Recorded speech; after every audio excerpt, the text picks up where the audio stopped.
radius, ulna, scapula, ribs, pelvis, femur. Here we have the skeleton made in cartilage, okay? You write this down, guys, because or take a pic of it, whatever you guys do. I went through all this coloration not for nothing. So write this down, take a pic of it, whatever you got to do. So here, Bianca, remind me this evening to give you a cheat sheet on what is osteoclast, osteoblast. Osteoclast. The one I went over, remember I showed it to you guys one time when you guys visited. So make sure I upload that for you guys on your paper and your D2L, Okay. because it's a compendium explanation of this whole chapter, all 3 chapters, 6, 7, and 8, all compendium into one page. Okay. Really, really nice. I went through a lot of trouble trying to make it really easy for you guys to understand it. All right. So remind me. So let's look at this hemoskeletons. It's initially made up with what? Cartilage. So, and then the fibrous membrane. Bone development. Bone development, what we call endochondria. Remember I told you this is what word? The CHOND is what word? Cartilage. Cartilage, right? Look, because why? It's made of what? Cartilage. So when you use cartilage, ossification results in what? Cartilage bone. Endochondral bone. See? Chondra is always cartilage. So bone develops from the fibrous membrane becomes what? Membrane bone, or what we call intermembranous ossification. So endochondral ossification, and then we got intramembranous ossification. You guys let me know if I'm going too fast, because I'm trying to go fast for a reason. So just follow along, take a pic of it, whatever you got to do. Now the skeletal cartilage forerunner, most bones have what? Cartilage contains no blood vessel. That's why it takes a long time for you to heal when you damage your cartilage. So the cartilage is surrounded by what we call the perichondrium. Remember this chondro, right? It's cartilage. And peri means what? Around. So it covers the cartilage. And the perichondrium has no blood vessel and nerve. The perichondrium resists outward expansion. This is the one that's on your exam right here. Perichondrium resists outward expansion. What does that mean, Carlos? Oh, it means like so expansion. So like the way. Think of your corset on your abdomen, right? When your stomach want to protrude out, that corset prevents your stomach from protruding out, right? Think of this as a corset, all right? You know what that means, right? Yes, Louis? Kelly? Okay. So the perichondrium has no blood vessels? Yeah. So remember I told you the 3 different types of cartilage, and this is second time me telling you what is cartilage. Remember I told you, remember this. I have. I don't know how many times I have to say it. Heft, okay, for cartilage. There's 3 different types of cartilage, and we're gonna go over each one. So let's look over the hyaline. Hyaline is what? Most abundant. Most abundant. Why are they most abundant? Because they're everywhere. So they're present in what? Articular. They're in the costal. They're in the respiratory. They're in the nasal. They're mostly associated with bone because they're the most abundant skeletal cartilage. And the tissue is forerunner of long bones in the embryo. Very important. So let's look at elastic. What is elastic? Elastic means that you stretch and they recoil back to original state. So here we have similar hyaline cartilage but contains elastic fiber. And the external ear, and like an external ear, the pinna, and then epiglottis of your protective air, blockage for your airways, so you don't swallow into the bronchial. So, and this contains a stretchy elastic fiber, and they are more flexible than the hyaline and cope with repeated bending, and they recoil back to its original shape. This is elastic. Now let's go over the fibrocartilage. The fibrocartilage they resist strong compression. Look at this word. They resist strong compression. And they're intermediate between hyaline and elastic because they contain thick collagen fibers that's subject to heavy pressure. So what does that mean? We find these in the menisci, in the layer in the knee, and then also the intervertebrate. That these are little special compressive cushioning between your spinal column, okay? What we call the intervertebral disc. So this is fibrocartilage. Remember, the key word for fibrocartilage is strong compression. And then the key word for elastic is what? stretchy, elastic, right? You find this in the ear and the epiglottis. Then the hyaline is what most abundant skeletal cartilage. Because why? They're most associated with bone. And I highlighted it in red because when I say out of the cartilage, which one is associated with the bone? You know it's hyaline because they're most abundant skeletal cartilage. Now let's go over the next section here and say that again.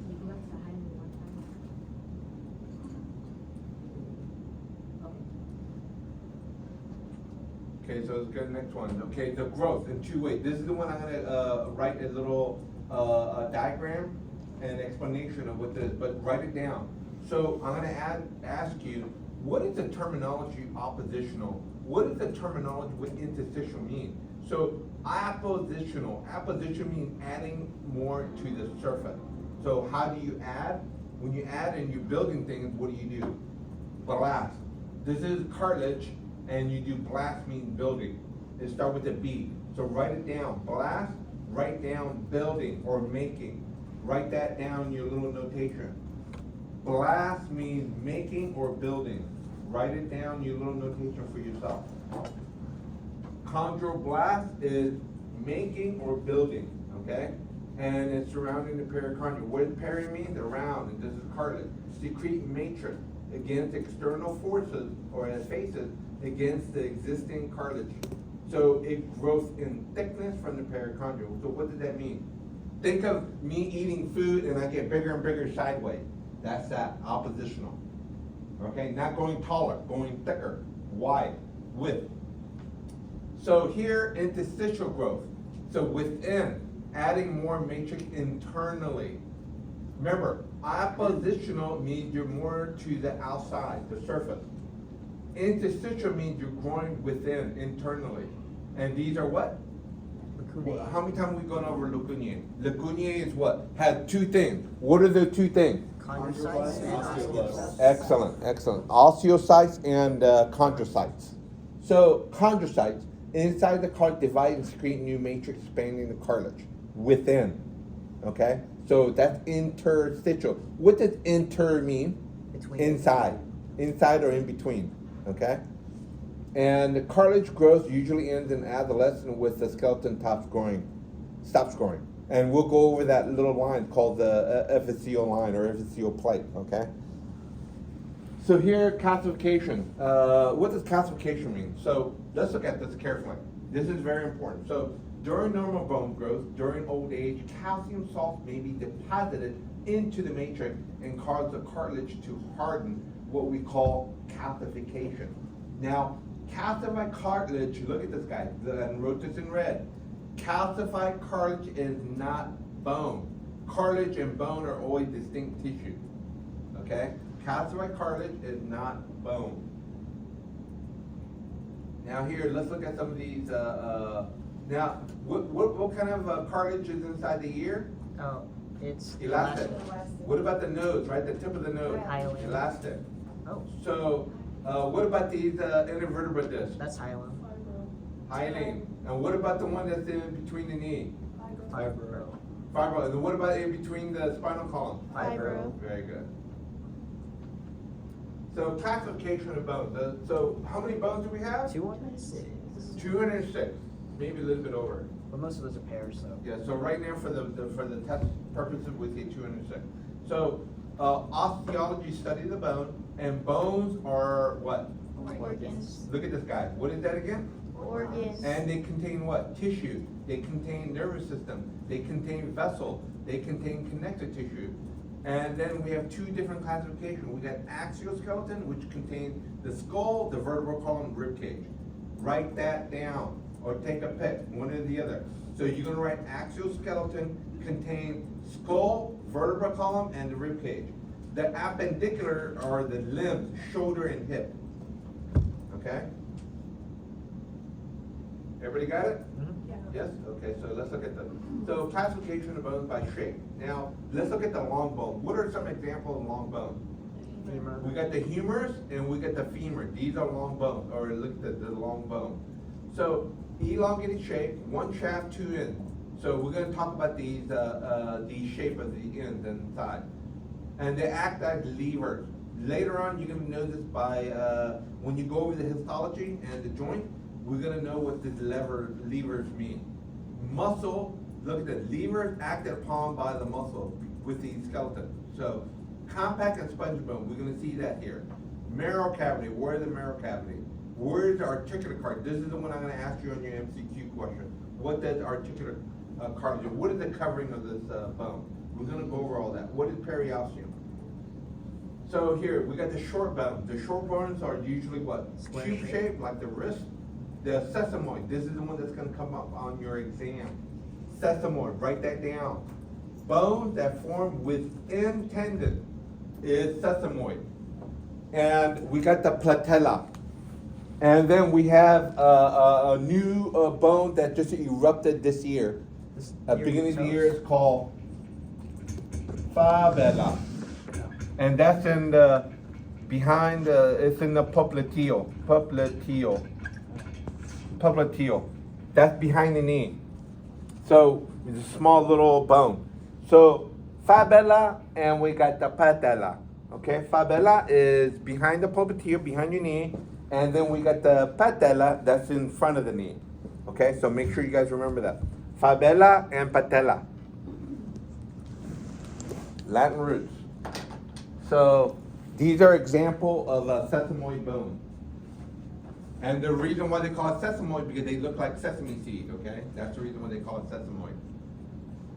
So glide across one another in multiple directions. Make sure you guys got this right here. So flat bone, where do you find classic flat bone? So you got the, what is it? Skull, sternum. Sternum, scapulae, rib cage, and external and internal surface is composed of compact bone. Middle layer is spongy. Skull fracture may leave inner. There's two different areas of. Remind me to ask you what this is. What is Asterian and Piterian? Oh, it's the crossing of the sutures in your head, right? Yeah, it's the reason I tell you this is because when you work in the emergency room and you have traumatic brain injury or motor vehicle, you want to check these two areas because these are the weakest link in your skull.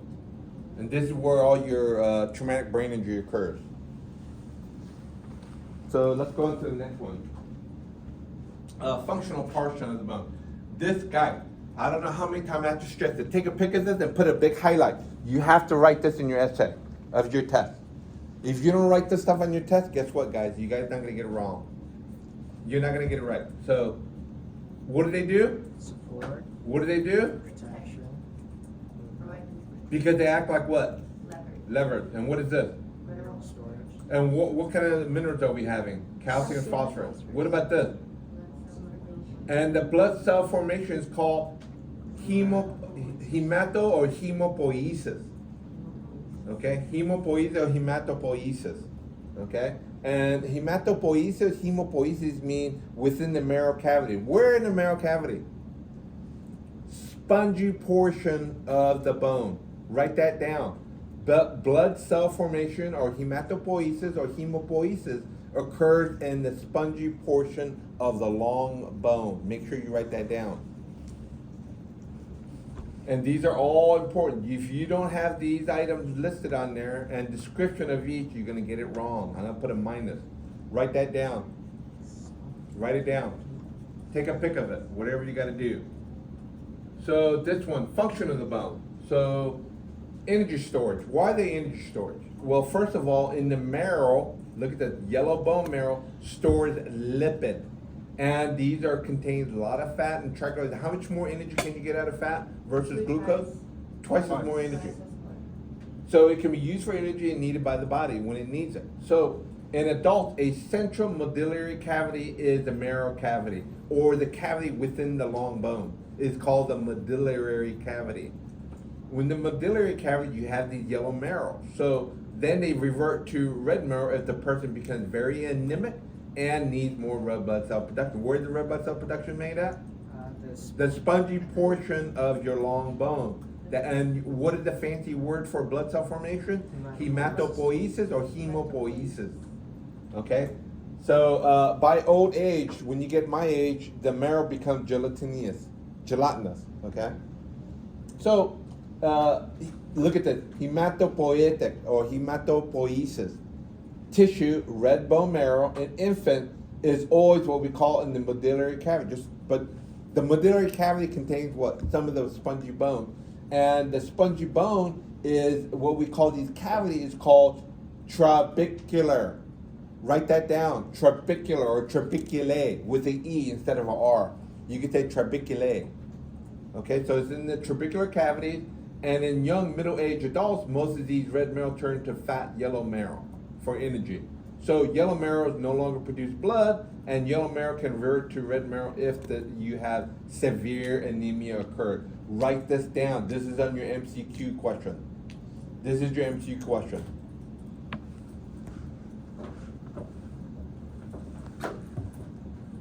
Anyone have any questions so far? I know I'm moving real fast, but you guys have to follow along because we got the test next what? Wednesday. Monday. Yeah, exactly. You got the text on the 28th or 21st? 28th. 28th. 21st is practical, guys. So here, blood cell formation. What is the fancy name for blood cell production? Hematopoiesis. Yeah, hematopoiesis or hemopoiesis. And where does hemopoiesis occur at?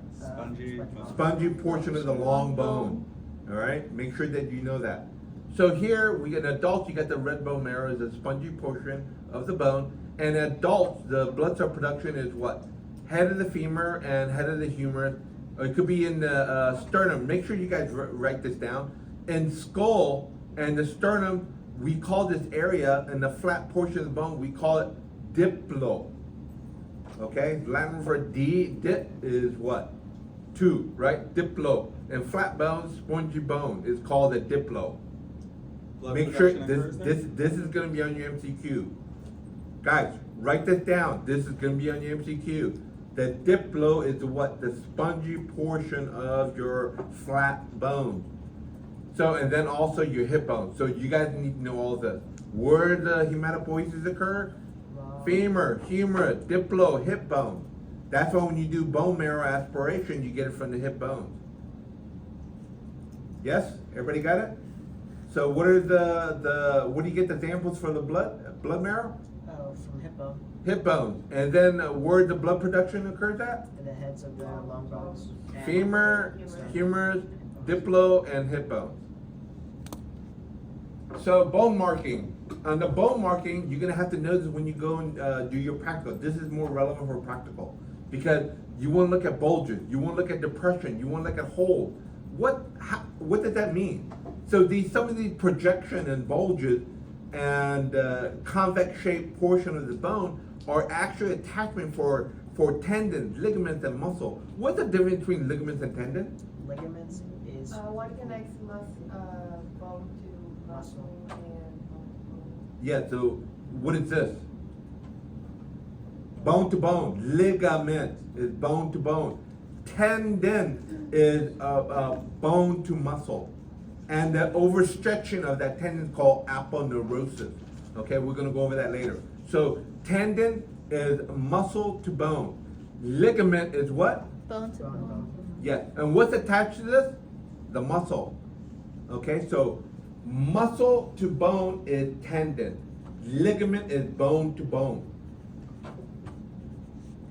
So joint surfaces and conduit for blood vessels and nerves.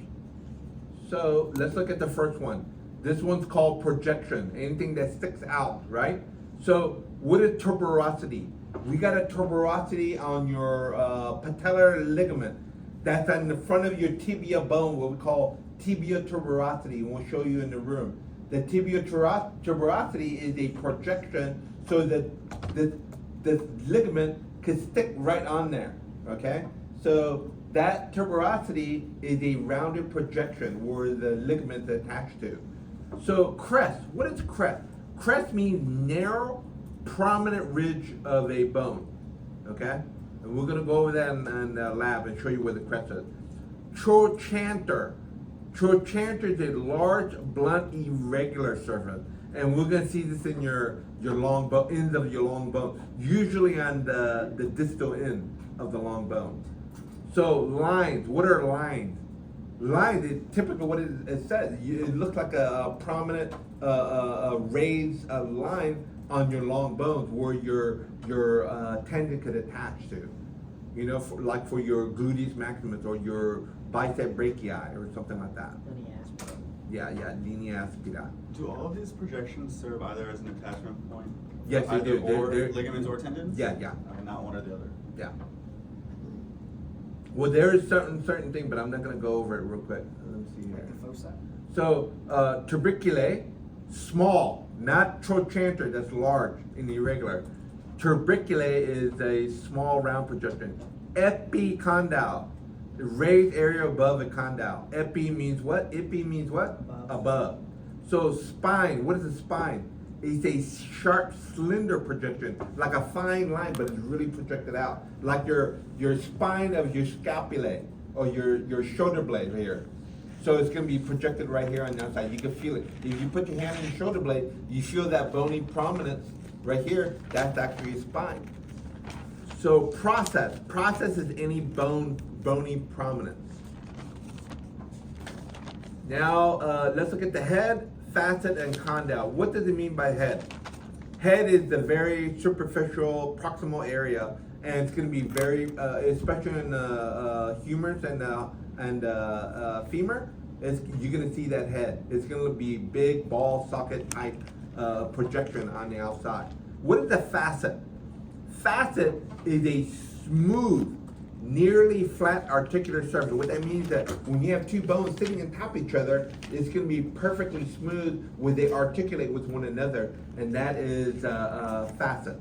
Now, condyle is a round articular projection. Facet is what? Flat articular projection. Condyle is round articular projection. Then you get the ramus. Ramus is like a big arm sticking out. So there's a projection that looks like an arm-like bar of a bone. The bone marking named to indicate the projection that helps to form the joint. What is the ramus? Like your mandible, right? We're going to see a picture of the ramus of their mandible, and you'll see what I mean by looking at this. So now here, let's look at the bone marking, the depression, and the opening. So we use the word meatus to have a canal-like passageway. We have sinus, where it is a cavity within the bone, like your ethmoid bone. We can see this later on in the lab, why is the ethmoid called the sinus. Then we look at fossa. You're gonna see a lot of fossa. Fossa means a shallow basin-like depression. Think of a concavity in the bone. When you have a concavity of a bone, we usually call that a fossa, because another projectile end of that bone that's associated with the fossa is going to have a little protuberance that's going to fit right into that depression. Okay, that depression is called a fossa. Then when you have a furrow, a deep groove, we call that a groove. So a fissure. A fissure is a slit-like opening, a very narrow opening, and we call that a fissure. Then we have a foramen or foramina. It's a rounded oral opening through a bone. And usually it's what? It's going to be an artery or it's going to be a cranial nerve. One of the two. Okay, but there is going to be a big difference. You're going to have to know and decipher which one's which. Okay? So here we got some bunch of name here. So we got tuberosity. You can take a pic of this. Crest. You got trochanter, you got line, you got tuberculae, you got epicondyle, you got spine, you got process. These are some of the typical projection. Here, the projection on the joint, we call head, facet, condyle, ramus. Then the depression and opening, we call it meatus. Sinus, fossa, groove, fissure, and foramen or foramina. Now the gross anatomy of bones. Now let's look at the different section of the bone and what they are. So we do have a compact bone. The compact bone is usually on the perimeter or in the outer surface of the spongy bone. Now these compact bone has a very particular features on these bones, what we call a Havastrian system. This Havastrian system, or what we call an osteon, is the basic unit of compact bone. This is a very, very typical of a compact bone. Now, within the compact bone, you're gonna have these features. I'm trying to see if there's no. Okay, let me draw it out. So this particular one, I don't have any. Okay, so I'm gonna draw one here.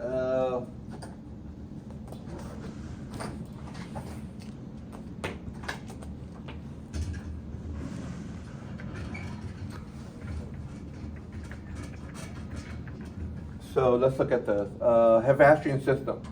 So let's look at this Havastrian system. Let's go with the light dark one here. So right in the middle is what we call a central canal or Havastrian canal. So if you could look right here, it says around a central Havastrian canal connected by the Canaluculi. So here we have Havastrian, or you could say Osteon. Okay? So here, this is called what? Central Canal, or we call it Havastrian Canal. Okay? Tune in for this center hole. Now, there's a feature here. It's called a concentric lamellae. This is a lamellae. This is the lamellae. The rings around it? Yeah, the concentric ring, like this. Remember, all this is on the compact bone. Okay, look, that green is called lamellae. Oh, one out. Lamellae. There you go. Oh. See? L-L-A-E. Yeah, lamellae. Concentric rings called lamellae. Now, within the lamellae, we have a, I'm gonna write this in red. Osteos. We got these little dark spots on the lamellae. Like this. And they're all scattered about. What do we call this? Lacunae. And what's so important about lacunae? This is the 4 or 5 times me telling you. What's inside lacunae? Osteocytes and chondrocytes. We have what? Osteocytes, and we have Chondrocytes. chondrocytes. 2 things. Don't forget. Now, here's another important item.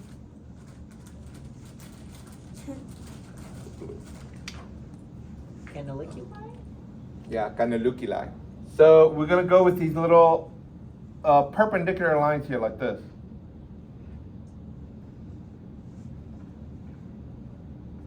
Like this. Looks like a pizza.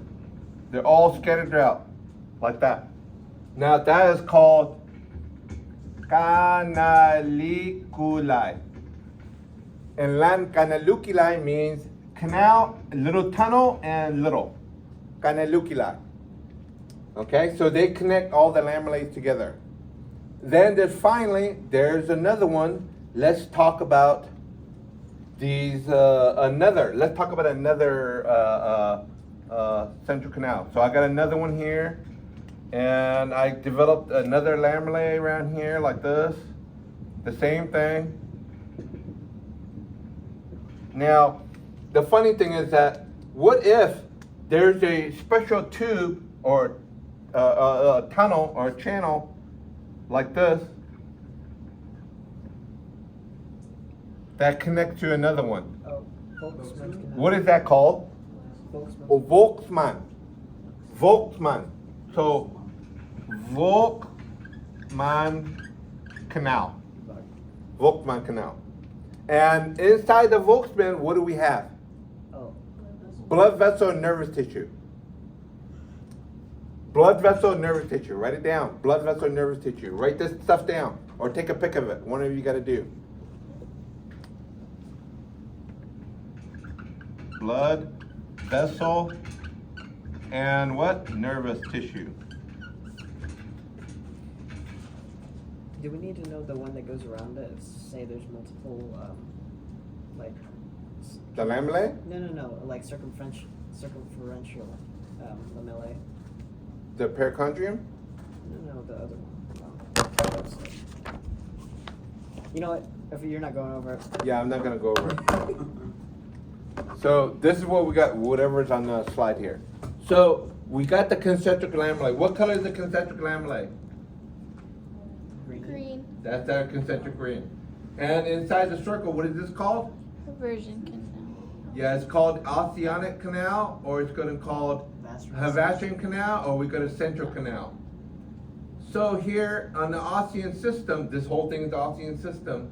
We got these lamellae, the concentric lamellae matrix surrounding the canal, and then the collagen fiber between the left and right helices called the lamella to lamellae. The osteocyte is inside this lacunae, right? Connected to each other's blood supply by tiny canaliculi. The blue line is called canaliculi. The perforating canal or the Volkmann canal is these canal that connects the central canal, and these vascular canals perpendicular joining central canal, and these are vascular because they what? They have blood tissues and they have nervous tissue. So let's look at this: spongy bone, spongy-like bone, and trabeculae. You remember, spongy bone have no osteon. What that means? They don't have the stuff. Spongy bone don't have this. What do they have instead? trabeculae. They have trabeculae. You remember the trabecular? So spongy bone. Another fancy name for spongy bone is called cancellous bone. Cancellous bone has no osteon. These are osteon system or Havasarian system. So internal to the outer ring and the compact bone is the honeycomb trabeculae filled with red or yellow bone marrow. Daniela? So no osteon. So sponge-like appearance formed by placed bone called trabeculae. This will be on your exam because the trabeculae are the structure unit of the cancellous bone.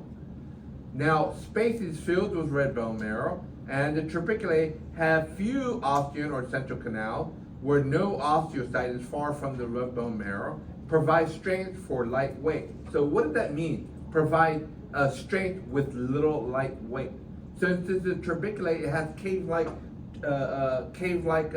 density, and this area is trying to balance of the weight, because remember the compact bones and the outside perimeter of the long bone, but to save space and save the density and weight, you want to make this filled with trabeculae because these are perforated. There's a lot of holes and canals in there to balance the weight, but it also gives strength because the way they're shaped, because they're shaped in such a fashion to give that appearance of the sponge-like.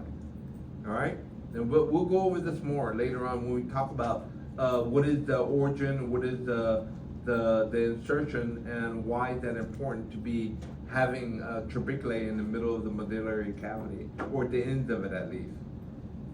So here's a picture. Here it's called endosteum, the inner lining. We'll go over that. So this is the pic that you most likely will see on your exam. So here you see these, what is the fancy name for spongy bone? Cancellous. Cancellous bone. And then what do we call these area on the outside? Periosteum. Compact bone. Compact bone. Now, what covers the whole bone, this whole bone all the way around, is called what? Periosteum.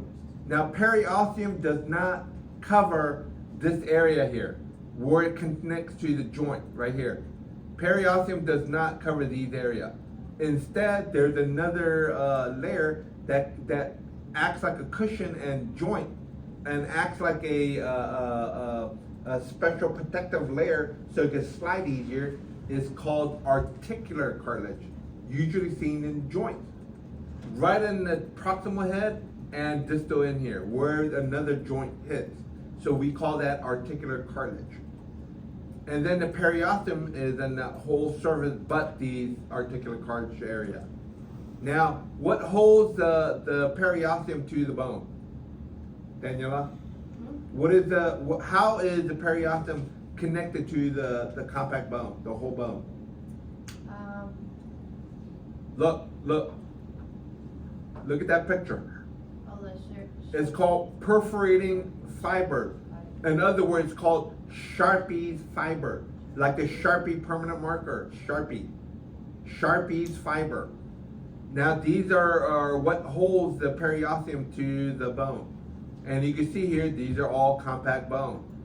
And then on the, right here is the trabeculate, or the cancellous portion of this bone. And the inside cavity is called what? The medullary cavity. Now inside the medullary cavity, there's another lining. The outside lining is called the periosteum. What is the inner lining called? Endosteum. Where's the endosteum? Where the heck is the endosteum? It's to the right. Top. Yeah. There you go, endosteum. So you got periosteum, and then you got endosteum. Latin root for endo means what? Inside. Inside. What does peri mean? Outside. Okay? So periosteum and endosteum. They're the lining. Periosteum is the outside, and they're here to the bone by Sharpie's fiber. Endosteum is lined inside the medullary cavity. Is there anything adhering that endosteum? No. Something very similar to Sharpie's fiber, but it's on the inside. But not like the way it is outside. It's very fibrous material for the outside. Because they have to give the able to, it have to hold all the. It's kind of special because you have to nourish the bone. There's vessels there. There's nerve fibers there. So it has to have a multitude of functionality of that Sharpie's fiber. Okay? Or the periosteum per se. Now, you already saw this already. And you see what is this system called? Osteon Havastrian system. And what is the inner lining called? Endosteum. Endosteum. What is the outside lining called? Periosteum. And how is periosteum connected to the bone? Sharpie's fibers. And what do we call this bone? Compact. Okay. Where does hematopoiesis occur? And Yellow spongy bone bone. No. Cancellous bone. Spongy portion of the bone. The trabeculate. Now let's look at the long bones, okay? So long bones. Long bones consist of diaphysis and epiphysis. So what is the difference between diaphysis and epiphysis? So diaphysis is in the middle section of the long bone. The diaphysis has a what?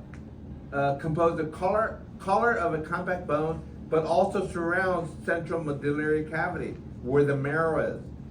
What kind of marrow do we have? Yellow. Yellow or red marrow? Yellow. If it's red, because you're anemic. Yes. So yellow bone marrow is fat contained in the medullary cavity of the adult.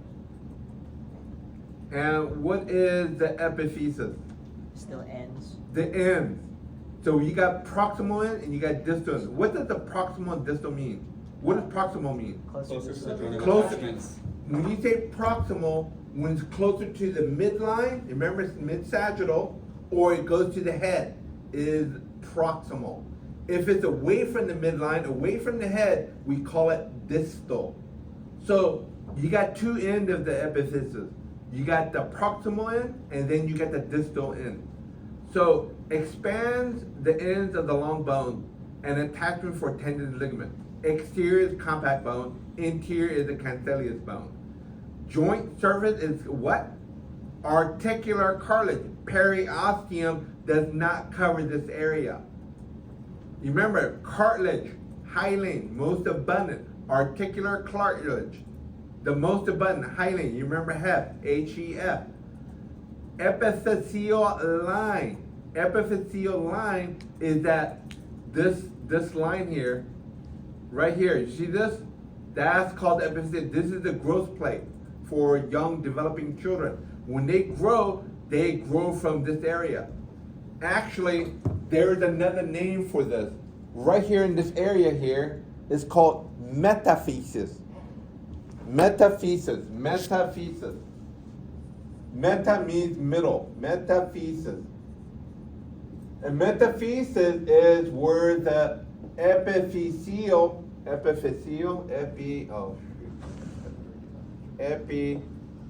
epiphyseal.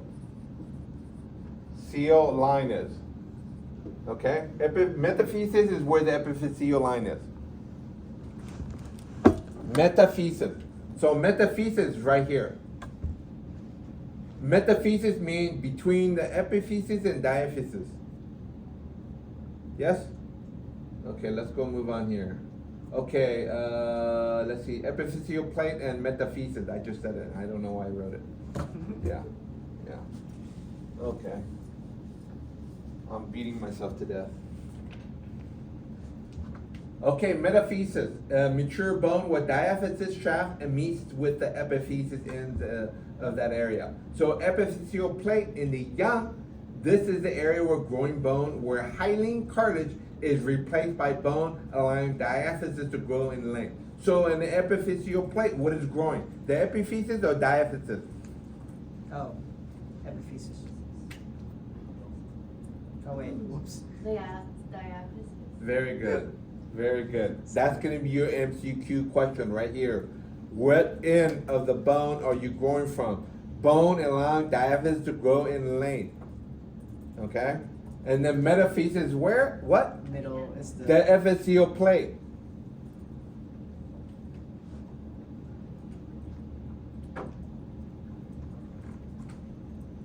Same thing. Bone membrane.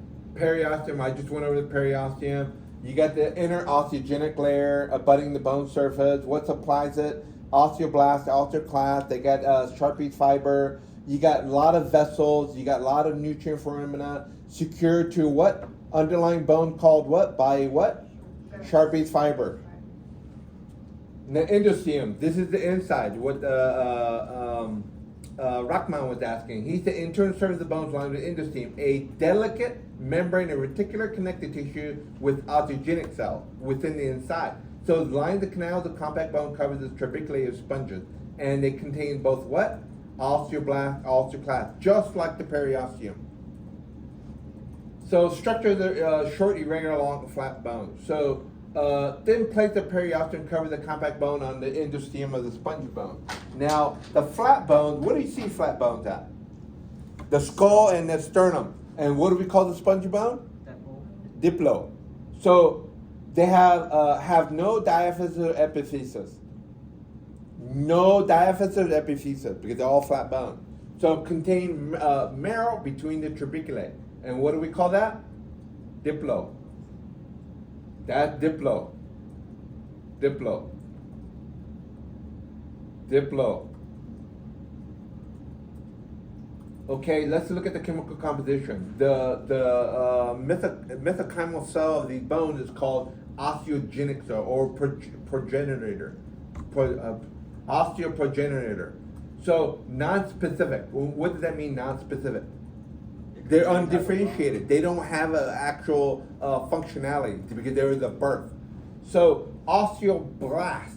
Osteoblasts are non-mitotic, and so they source of new osteoblasts differentiated from the osteogenic cells. So where does the osteoblasts come from?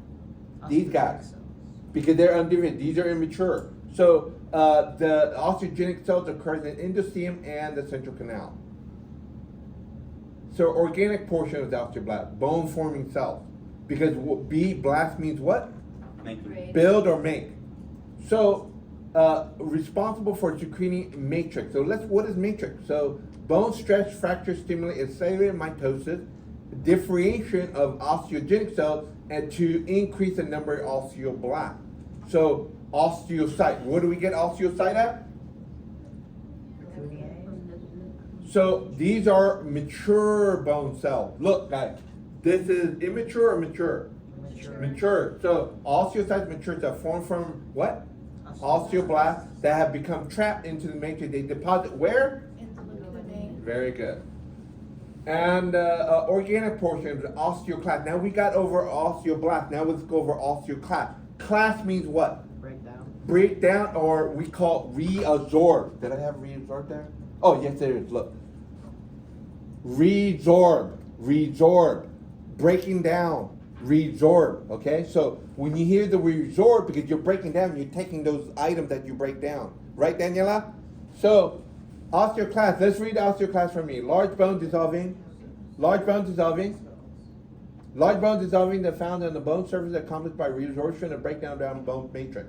So here you got osteoid. So osteoid is the unmineralized organic portion of the bone matrix that is formed prior to the maturation of bone tissue, where the bone matrix composed of proteoglycans, glycoproteins, and glycogen.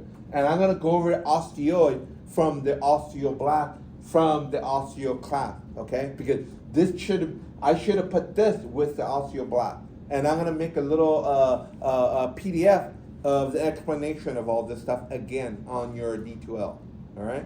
Make it easier. So let's look at this. So we got progenitor cell to osteoblast, osteoblast to osteocyte. Then we got osteoclast. Now, we're going to wonder what the heck does this osteoclast and osteoblast come from, the four bone cells. So we look at the osteoprogenitor cell or osteogenic cells to form the osteoblast. Okay, osteoblast to osteocyte. And osteocyte is what, mature or immature? Mature. Mature. So then osteoclast is a function in reabsorption and destruction of the bone matrix. And we're going to see where these guys come from. Inorganic portion. This is very, very important. You're going to have numerous questions, and you're also going to have essay questions pertaining to this. So the matrix of the osseous bone, another name for fancy name for bone, osseous bone tissue is a 1/3 organic and 2/3 inorganic. Okay, so let's look at which one's what. Look at this word, inorganic. How many inorganic? 2/3. Organic is only 1/3. So 2/3 is inorganic. What do we call this mineral salt? Hydroxyapatite. Hydroxyapatite is 65% mass of the bone. And they're mainly what? Calcium phosphate. And responsible for hardness. Now this is my, let me go over it. Hydroxyapatite, let me finish this up. So compression is 50% steel, tension, and 100% steel, rigidity and tensility. Now the mineral salts are crystals surrounding the collagen fiber in the extracellular matrix. Here we got crystallization alone would make bone brittle. So collagen fibers, inorganic molecule providing tensile strength and keeps the bone from being stretched or torn. So therefore the crystallized inorganic molecules give it the hardness. The organic gives the collagen help to keep it from being brittle. What we call the disease due to low collagen, we call it brittle bone or osteogenic imperfecta. Here we see the shattering of the bones if they don't have the collagen. This is just a hydroxyapatite. And this one is what we call the collagen fiber. So here,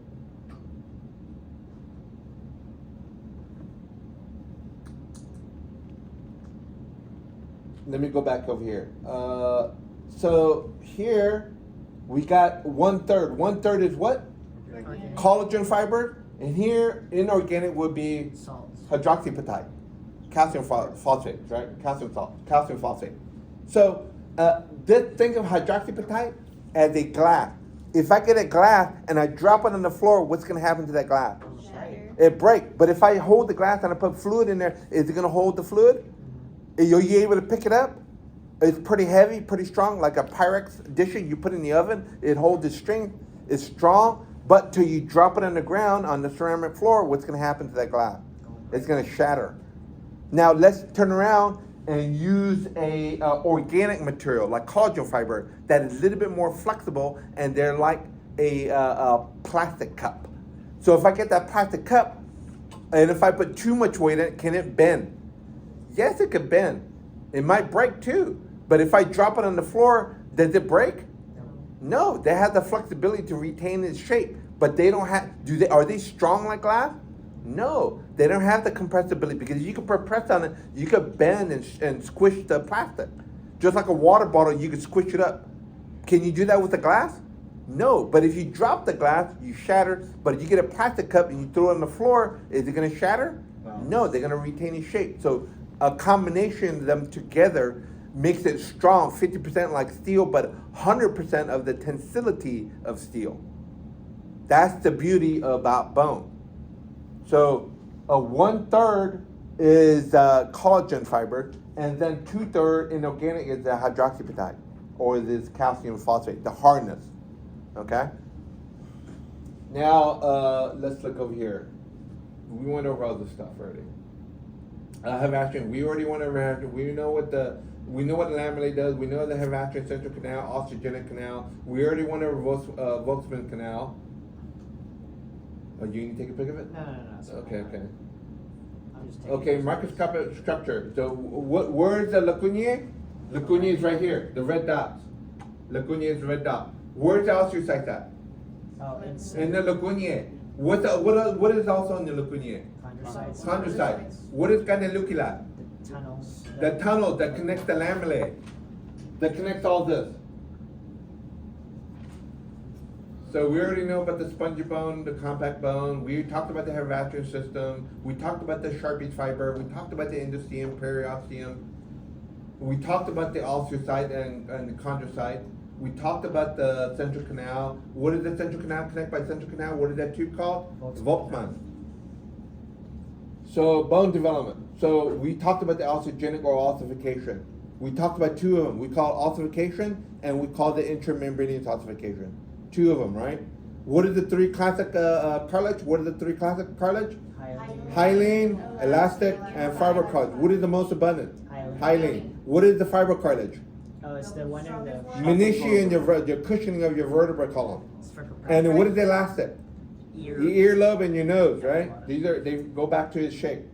Now, when you call osteogenesis or osteogenic ossification, is the formation of bony skeleton from embryo. So bone increased size in early adulthood. Adult bone thickness remodeling. Remodeling is what? If you break a bone and then you develop that broken bone, it's called remodeling. Okay, so remodeling or repair. So remodeling is a bone replaced constantly being within the calcium crystallized and become brittle. So how does it remodel? Oh, Do you need osteoclast and osteoblast? Yes. What does class do? breakdown. You break down. What does blast do? Build up. Build up. Very good.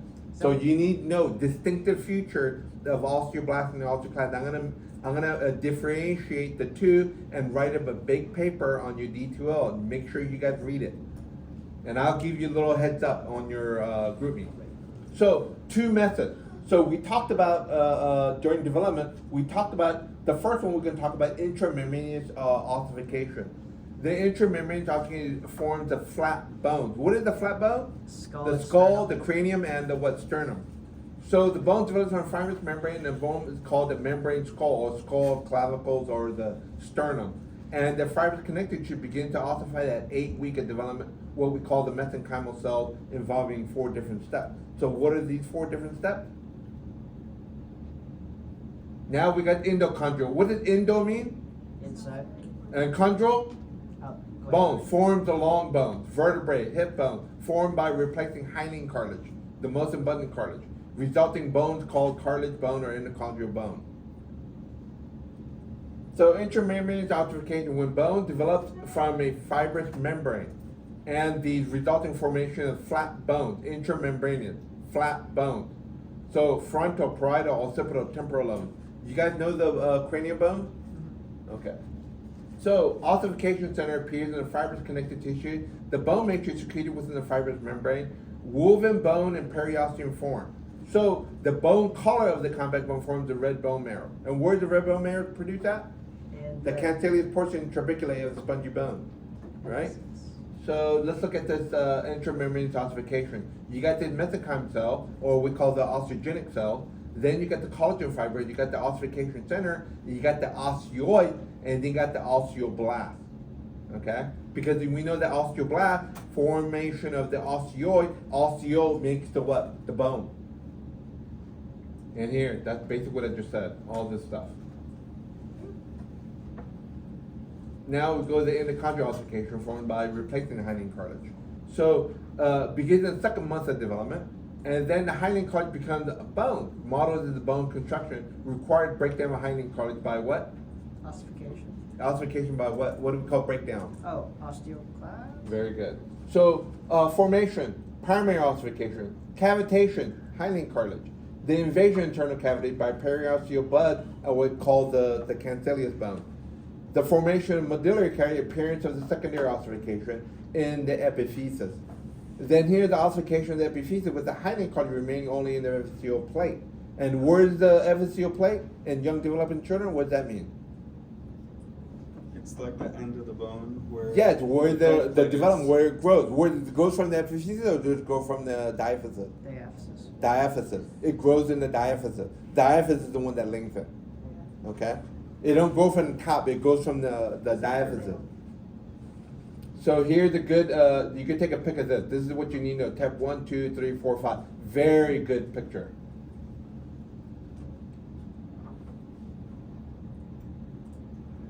Kelly, take a pic of this because you need to know this.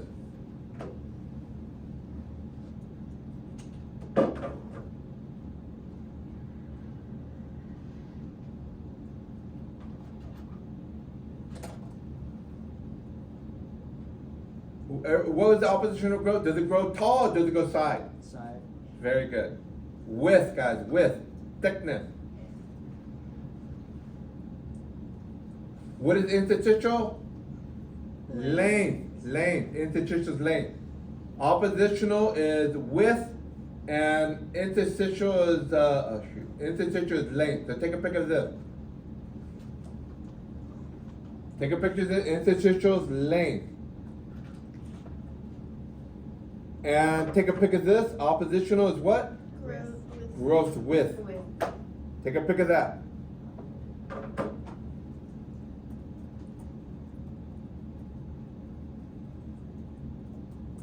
We already went and talked over this already.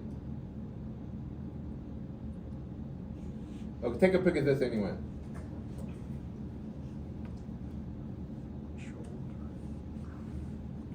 Kelly, take a pic of this.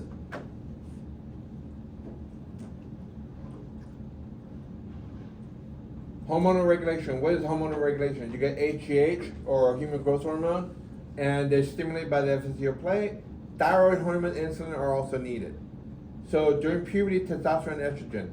So what they do is to promote adolescent growth spurt. Cause masculinization, feminization of parts of the skeleton, later induce epiphyseal plate closure. Bone remodeling. Remember what I told you about repairing and reabsorbing the bad material, then remaking the osteoblast to repair these bones? So remodeling unit, you got adjacent osteoblast, you remember this is build and make. Then you got osteoclast that breaks and use to deposit these minerals. Remove the bone at the periosteal and endosteal surface. Bone remodeling is continuous. For example, femur at knees completely remodeled within every 4 months. This redistributes bones in areas of mechanical stress and prevent deterioration. So bone deposition, what does that mean? Osteoblast, new matrix. Requires diet rich in what? Protein, usually what? A lot of collagen, right? And then vitamin C, D, and A. Why is D important? Because it helps with bones. Absorb the calcium, phosphate, magnesium, manganese. Alkaline phosphatase is essential for mineralization of bone, shed by osteoblast. So, bone resorption. You need osteoclast because this breaks it down so you can take all the minerals out. So, lysosomal enzyme, osteoclast, lysosomal enzyme that digests inorganic matrices as to convert calcium into soluble form. When I send you that form of that documentation about osteoblast and osteoclast, make sure you keep in mind, in the back of your mind, where does osteoblast originate from? Where does osteoclast originate from? Then this is important. This tells you exactly where it's coming from. Okay, and I'll go over it in line and the meat and whatnot next class day. So here, let's see, overdoing bone remodeling. What happened?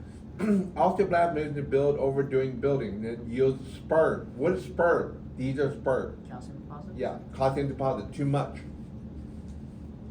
You know they got that spurs and heels of your heel bone when you walk, and that bone doesn't break down too much, or you build too much osteoblast. You got these little bones that sticks out in the heel, and every time you walk, you feel like you're walking on splint. Well, we do, we did we did combat sports, so we had microfractures in our Yeah, then you rebuild it. You break it down, you rebuild it. So you get that remodeling always on your shin. You know those kickboxers that always hit wooden board? or something, they hit and they hit and they hit, their shin bone develop a round, nice surface.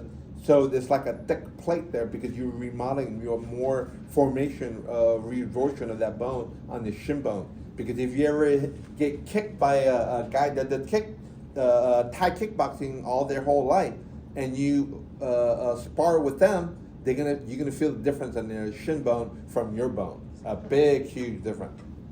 It's gonna hurt. Huh? It's gonna It's hurt. gonna hurt either. No, it's gonna hurt, but they could break your bone. Yeah, they can kick through bats and stuff. I had my coaches kick through like 3. Yeah. Can you hold that one?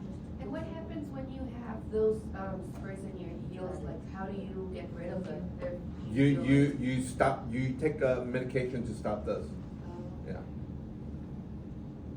So not enough building. That's called osteoporosis. So if you're not building, you get osteoporosis. Okay. Calcium. Why is calcium necessary? Transmission nerve impulse, muscle contraction, blood coagulation, secretion of glands and nerve cells to take a picture of this. Why is calcium is important?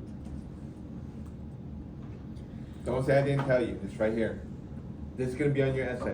Why is calcium important? Not only for bone, muscle, blood, glands, nerve cells, cell division. How do you control remodeling? So you control by hormonal action, because the homeostasis of the blood, and then mechanical and gravitational force.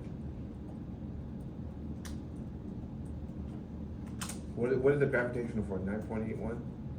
Right? The constant? I don't know. Okay. Let's see, hormonal mechanism. Calcium ion. This is for what? Prolific cells, the C cells, developing calcitonin from the thyroid. Calcium stimulates calcium salt deposit into the bone. Fallen calcium ion is signaled by the parathyroid hormone. Make sure you guys take a picture of this. This is important. So you got two different organs, but they're on the same thing. The thyroid is right here, and the parathyroid is the 2 little dots behind the thyroid. They're called parathyroid, and what do? They signal the parathyroid gland to release parathyroid hormone, and parathyroid signals osteoclast to degrade. Look at this. Parathyroid signals osteoclast to degrade bone matrix and release calcium ion into the blood. Is that why, like, hyperthyroidism causes dwarfism or something like that? No, they call it not dwarfism. Yeah, you could call it dwarfism because the bone growth won't be there. So remember, there's an interplay, the homeostasis from these 2 sites on the thyroid. The thyroid itself contains the rising blood calcium triggers thyroid product to release calcitonin. What does calcitonin do? Stimulate the calcium salt deposit into the bone. So these thyroid prolific cells, the cell cells, are releasing calcitonin. What do? They get these calcium salt, and it's like they're depositing into the bank. These guys does what? Parathyroid. What do? They go what? They degrade a bone matrix, and they get money and they withdraw money from the bank. So they're withdrawing, they put it back into the blood. So which is the one that deposit? The thyroid, the calcitonin. Which one would that withdraw? The parathyroid hormone. Everybody got it? Yes or no? Does that make it easier by explaining to you an analogy of ATM machine? Yes. So you deposit, you use what? Calcitonin. Calcitonin. Then when you withdraw, you use what? Parathyroid. Parathyroid. Very good. Now this is all negative feedback system, guys. Now hormonal control again. Thyroid hormone. Testosterone, estrogen plate. Plate closure. These. Plate closure. What is the name of that plate? Epiphyseal plate. What is osteoporosis? Not enough what? Osteoblasts. Osteoblast. Decreased osteoblast. So calcitonin does what? Deposit or withdrawal? Deposit. Very good. Oh, here it is. See, thyroid, and behind the thyroid, you got, right behind this, you got the parathyroid. See, this is the homeostasis. I already just told you already. You don't have to go through this. So, Wolff's law. Wolff's law says bone growth remodeled in response to force demand. What does this mean? The more you use it, the more you'll be modeled towards something. Very good. Like if the guys go to astronaut, go into space with no gravity, do they gonna have a good osteoblast osteoclast? No. No. Very, very low. So Wolff's Law, if you go on the ground here with gravitational pull, you're gonna have to have enough strength to walk and move, and that external stress called the Wolff's Law. So that's what this means. Okay? So if you break a leg and then you go to space, or you break a leg in space, you won't. You're not gonna have any of that bone remodeling. So stress line, trabeculae, large bone projection, active muscle attachment, long bones, thickest midway shaft. Curved bones, the thickest where they're most likely to buckle. See, like right here. Look at this. This is the femur, right? The greater trochanter, lesser trochanter. You got the linea right there where the muscle attachment is. You got the head. You got the folia capitis. You got the neck, surgical neck. And then you see that weight is here, and you get the tension here, but all this compression is right here on the inside. That's the reason why inside this bone you have what? The medullary cavity and trabeculae. This is where it comes in play. Because these trabeculae, the way they look like columns, the way they're shaped, gives the rigidity of that strength, like the honeycomb. They have certain shape because of the strength it provides at a crucial endpoint of that line. So, breaks, position, completeness, orientation, and penetration. These are all classification of bone fracture. Make sure you take a picture of it. So the position of the bone, the completeness of the break, the orientation of the bone to the long axis, also if it penetrates through the skin. These are all different classification of bone fractures. So here, what do we call that? Clean break? Oh. Non-displaced or displaced. This is displaced. Why is it displaced? It's completely broken off. And you've seen this. I've seen this plenty of times. I've seen shatter where they can't even fix it, you know? So here, let's look at this. Complete and incomplete. You just saw complete, and the incomplete would be like a green stick. It's just a line, or linear. So look at that. Compound, baby. What is that? Compound. Then what is this? Transverse, right here, perpendicular to the long axis. Compound, open, bone penetrate the skin. So this is what? This is what? Compound. This is compound, out to the skin. Look at this. Here, simple is what? Closed. They're inside. I think that's worse. I don't know why they call that simple. Yes. Communicated. 3 or more pieces. They're shattered. That's communicated. Spiral. It's like a ring. It's like a tension, and the whole thing just shattered all around the outer surface, like a big nice ring. Compression fracture right there. That's a good compression fracture. Due to what? Osteoporosis, degenerative joint disease. Depression. Somebody got punched in the head. Yeah, epiphyseal plate, diaphyseal, green stick, incomplete fracture, usually in children. Green stick is usually in children.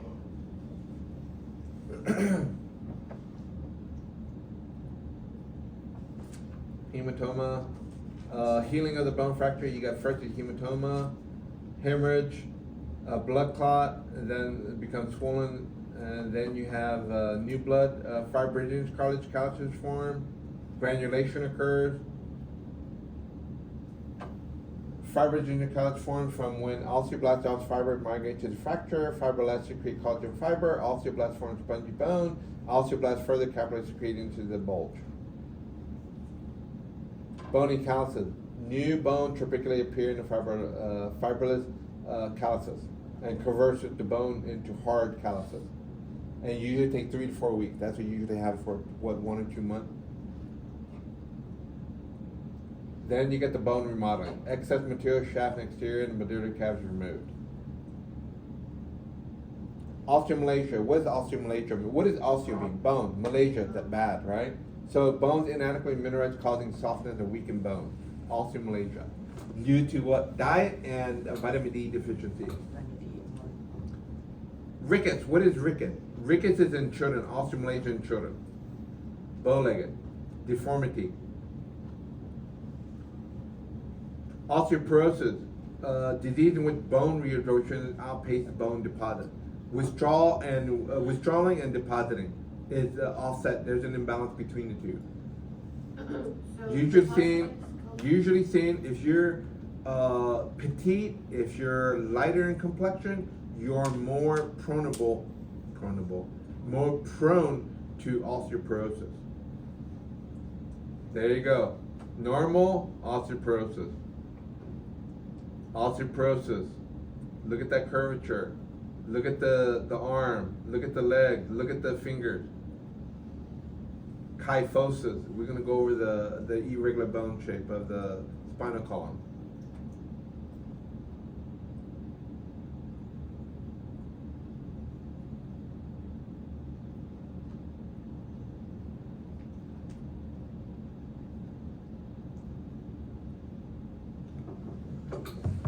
Okay, let's go to the last.